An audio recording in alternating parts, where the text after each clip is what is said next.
and what are you doing here? You know, and that's just kind of their manner. They're great people, I'm sure, but I walked into this little shop. So I'm looking through the clothes, and this clerk, she says, can I help you? Oh, no, I'm just looking.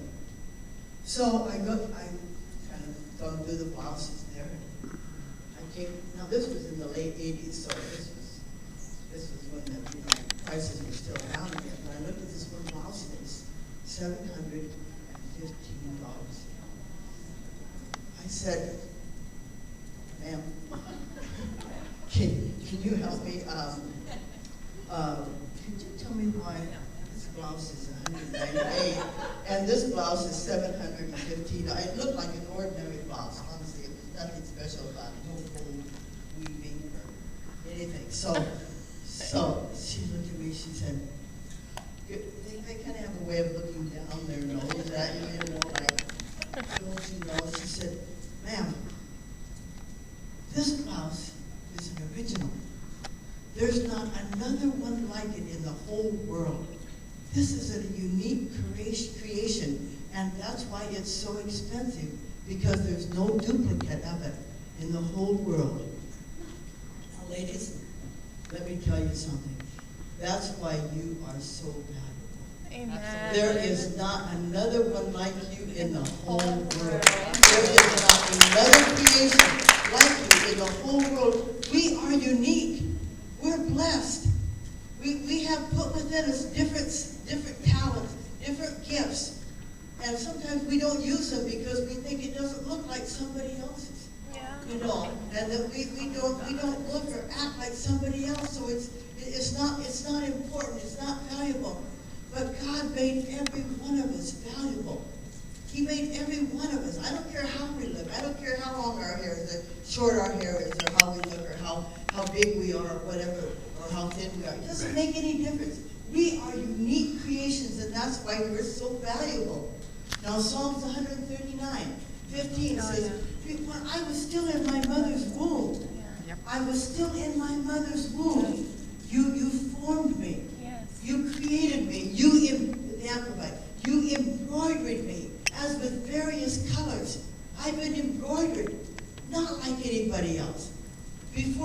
All the days of my life were written before you, and when I didn't have one of them, you already knew what was going to be. That's what God says about us. That's why we can't put ourselves down. That's why it's so important that we see ourselves as so valuable and so unique, because we are God's creation. Every one of us God's creation. So don't compare your gift to somebody else. Don't compare how you look to somebody else, or your hair, or your clothes, or anything like that, because we are so important to God. And God put those things within us. God put giftings in us.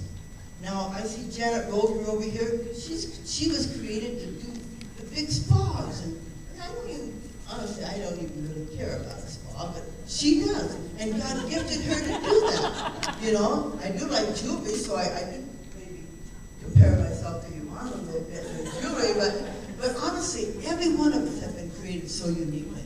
And we have to find our identity in the Word, and then speaking of the Word, I just have to tell you 2 ways that I learned in my life not to change my thinking and my conversation, and that is, I stopped saying negative words. I stopped saying, well, I'm too poor, I can't afford that. I stopped saying, well, I'm too fat, or I can't do this, or I can't do that. We have to watch the words that come out of our mouth. That's right. And when words that come out of our mouth will change our thinking.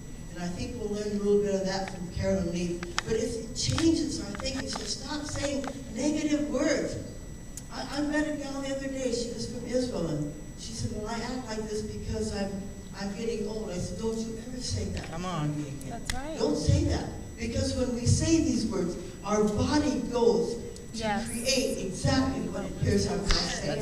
So my words are my faith speaking. My faith will speak out of my mouth.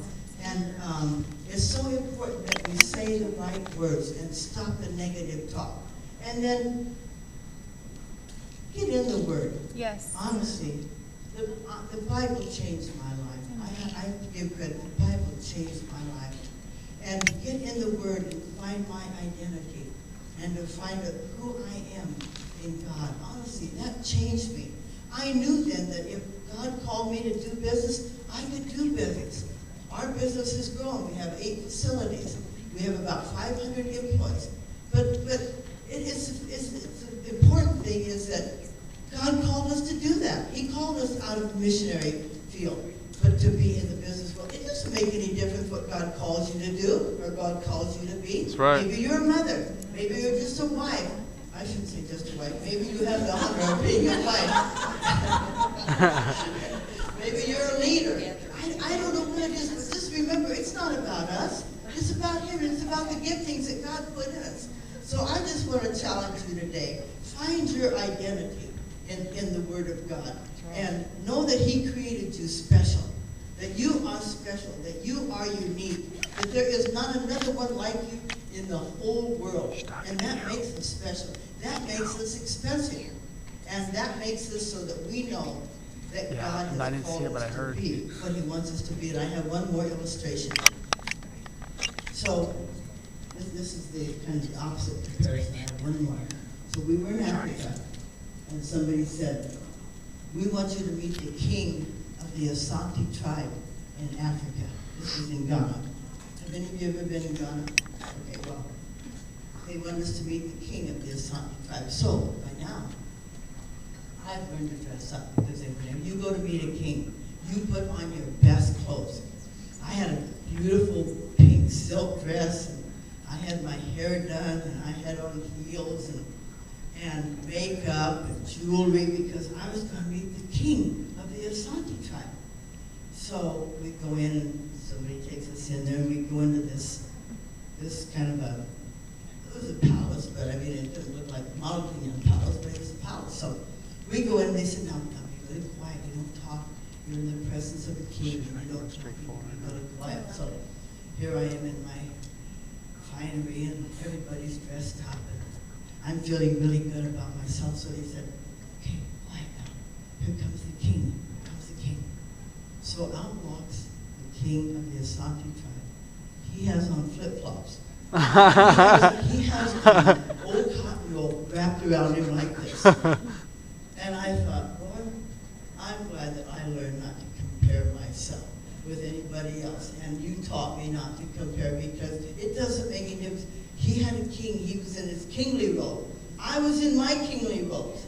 And God looks on the heart. He could see that he was called to do something, but I was also called to spread the word around the world and to be called by God. So ladies, I want to challenge you. God knows the plans that He has for you. They aren't